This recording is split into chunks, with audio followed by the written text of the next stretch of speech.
Have you ever considered that the British Empire's greatest World War I humiliation wasn't in the mud and trenches of Europe, but in the deserts of modern-day Iraq? This document completely shifts the perspective on imperial military strategy, laying bare the devastating consequences of ambition outpacing reality.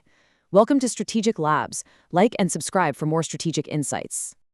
To really understand the limits of power projection, we have to conduct a strategic autopsy of a definitive, shocking imperial collapse.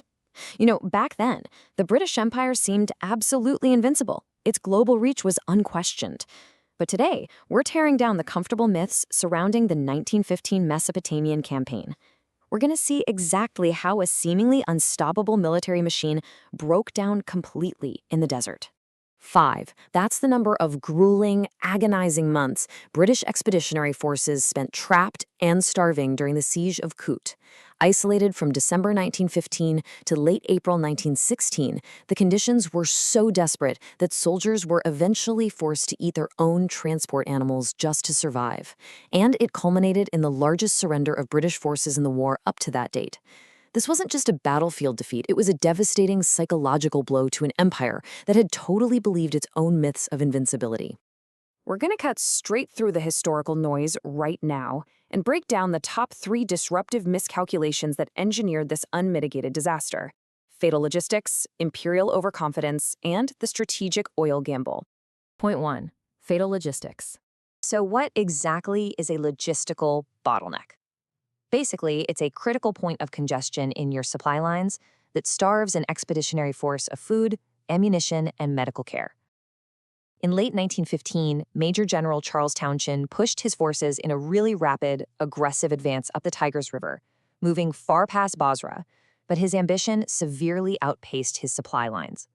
The British were relying entirely on riverine transport, using completely inadequate, shallow draft boats that simply couldn't handle the load. Toss in the harsh Mesopotamian climate with its muddy, unpredictable, shallow waters, and the hostile environment immediately exploited this bottleneck, leaving troops stranded without a lifeline. Let's trace how this builds into an absolute catastrophe. In December 1915, British forces capture Kut, which is a small but strategically located town near the confluence of the Tigris and the Shatt al-Hai. But then comes the deadly second phase. From January to March 1916, logistics completely fail. River transport proves highly vulnerable to seasonal flooding, mud, and continuous enemy interdiction.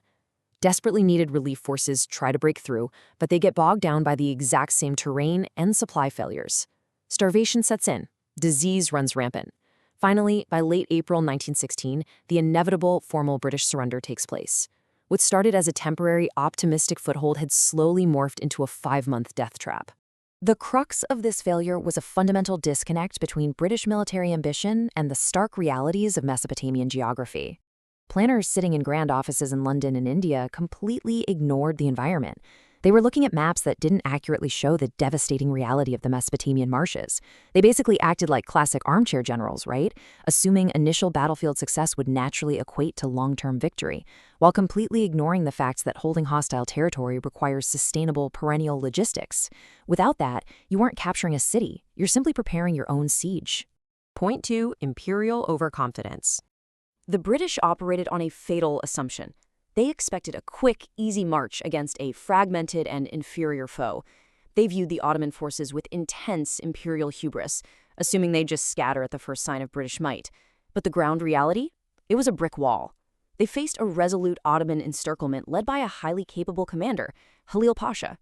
Pasha brilliantly used the difficult terrain to trap the British forces. The Ottomans were well-supplied, highly adaptable, and bolstered by German military advisors. The British entirely underestimated the adaptability and resolve of the enemy standing right in front of them.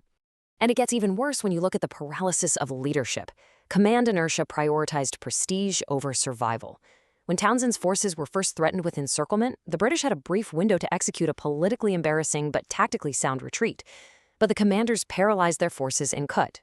Why? Because the idea of white imperial troops retreating from an Ottoman force was viewed as completely unacceptable for the empire's image in the Middle East and India. They just couldn't stomach the bad press.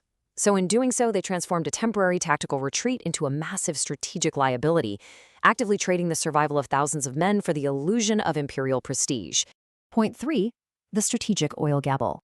What was actually driving imperial forces so recklessly into this theater? Defeating the Ottomans was merely a medium priority. Protecting the jewel of the empire, India, was certainly a high priority. But the absolute maximum driver was securing oil. Mesopotamia wasn't just a random patch of desert. It was the gateway to the Persian Gulf's emerging oil fields. And here's the surprising context for you. Winston Churchill had recently led the massive transition of the Royal Navy from reliable Welsh coal to foreign oil to make the ships faster and more efficient. This transition suddenly made the Persian Gulf an existential priority. They desperately needed that energy security to maintain their global naval dominance, and they wanted it fast. But the relentless pursuit of this energy security completely overrode any sense of logistical pragmatism. The gap between strategic ambition and operational reality was massive. The ambition was grand: capture Baghdad, secure the vital oil reserves, and aggressively project global power. The reality? Starvation in Kut, and one of the most humiliating surrenders in British history. The British wanted the oil so badly, they pushed an army into an operational black hole. This proves unequivocally that lofty geopolitical goals will inevitably collapse if they lack realistic tactical execution. You simply cannot fuel a modern global navy if your army is literally starving to death in the desert. The price of hubris. So what is the ultimate price of this imperial hubris? The Siege of Kut leaves modern strategists with 3 crucial, unvarnished directives. Step 1. Respect environmental limits. You cannot fight the terrain, the weather, and your competitors simultaneously and expect to win. If you ignore the ground truth, the ground will defeat you. Step 2. Guarantee supply chains. All the advanced technology, capital, and firepower in the world is completely useless without the basic logistics to deliver food, medicine, or resources. And Step 3. Align political aims with military or operational reality. Leaders in boardrooms or capitals can demand prestige and rapid expansion all they want, but if the operational reality on the ground cannot support those demands, the result is catastrophe. Ignoring these directives invites not just a temporary setback, but profound, lasting humiliation. Which brings us to a provocative question you should be asking yourself right now. Are modern expeditionary forces, or even modern global corporations and supply chains, still blinded by the exact same technological arrogance today? This is just a preview. For the full deep dive, check out our long-form podcast on the channel. See you in the next one.